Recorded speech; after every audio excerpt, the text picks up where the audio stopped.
अच्छा सर, ये half done करने के बाद तो अभी हम मसाला जार डाल रहे हैं इसके अंदर, ठीक है। मसाला जार डालने के बाद फिर हम इसको टमाटर की ग्रेवी और इसको फ्राई करेंगे फिर अच्छे तरीके के साथ, ठीक है।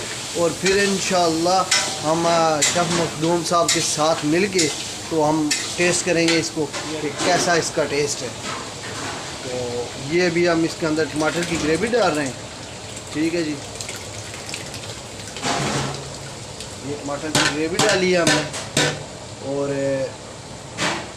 साथ हम आपको टेस्ट भी करवाएंगे। ये जब पक जाएगी तो इसको अच्छे से हिलाएंगे हम, ठीक है।